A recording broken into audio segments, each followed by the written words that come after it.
Cari maklumat dan berita politik yang bebas, kupasan yang tepat, panas. Dapatkannya secara eksklusif hanya di Jom Channel.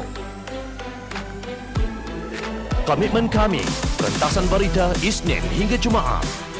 Berbicara dan isu semasa, kami garapkan secara langsung. Panel-panel berkaliber dan profesional. Interaktif, pandangan anda kami raikan. Jangan lupa bersama kami di setiap hujung minggu dalam edisi khas mingguan. Jom Channel, moving forward, sharing a new experience.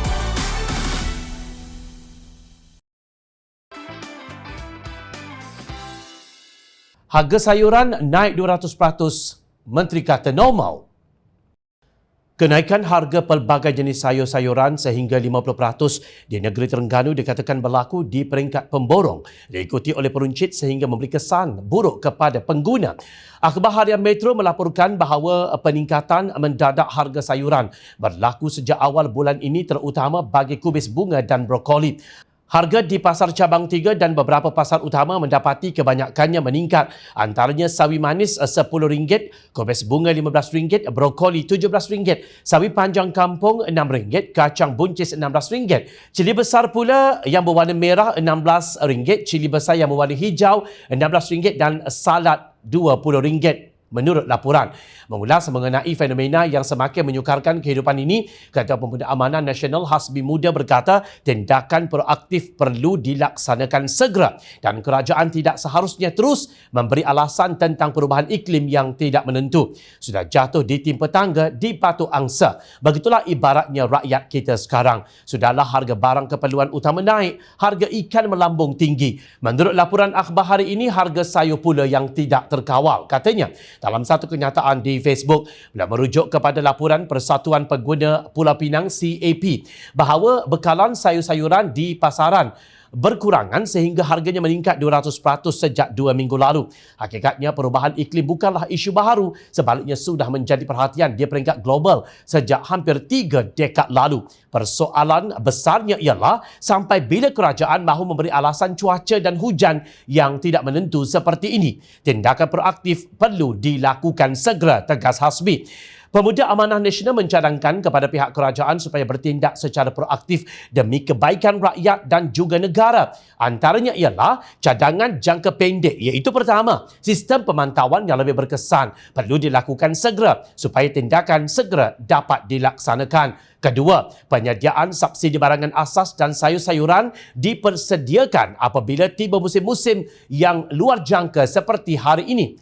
Manakala yang ketiga, memperhebatkan kempen mengurangkan lagi kesan pelepasan gas rumah hijau GHG yang kian meningkat. Sementara itu, bagi cadangan jangka masa panjang pula, pertama, kerajaan digesa memperkenalkan geran penyelidikan khas bagi meningkatkan daya tahan tanaman, iaitu manipulasi genetik dan sumber tanah yang dapat memperkayakan sumber elemen makro dan mikrogenetik yang tinggi untuk cuaca ekstrim. Kedua, perlunya diperkenalkan spesies tanaman baharu yang lebih berdaya tahan dan tempoh penuaian yang singkat agar dapat meningkatkan pengeluaran hasil walaupun dalam musim tengkujuh. Pemuda Pakatan Harapan yang cakna kepada nasib yang menimpa rakyat memberi cadangan demi memastikan kehidupan mereka tidak terjejas teruk akibat kenaikan harga sayur-sayuran. Tetapi apa pula kata Menteri Tebuk Atap 2.0 yang menjaga Kementerian Perdagangan Dalam Negeri dan Hal Ehwal Pengguna, Datuk Seri Alexander Nantalinggit? Katanya, trend peningkatan harga barangan ketika ini masih lagi dalam situasi normal, terutama yang melibatkan barangan makanan. Bercakap kepada utusan Malaysia, beliau berkata bahawa pemantauan harga barangan melibatkan 480 jenis barangan dan 1,583 premis secara harian, mingguan dan juga bulanan. Hasil pemantauan menurut laporan mendapati kebenaran merentas negeri bukan menjadi punca utama kenaikan harga secara tidak terkawal oleh peniaga, tetapi kerancakan ekonomi akibat pembukaan banyak sektor menjadikan permintaan bekalan melebihi penawaran yang menyebabkan tekanan harga akibat persaingan yang kuat mendapatkan bekalan. Keadaan ini dijangka bersifat sementara kerana penstabilan bekalan dilakukan sebelum kelonggaran Perintah Kawalan Pergerakan PKP. Namun ia mengambil masa untuk memenuhi permintaan sedia ada dan luar biasa yang berlaku ketika ini. Katanya, seperti dipetik, rakyat tercungap-cungap. Harga barangan naik sehingga 200%. menteri boleh kata, ia normal.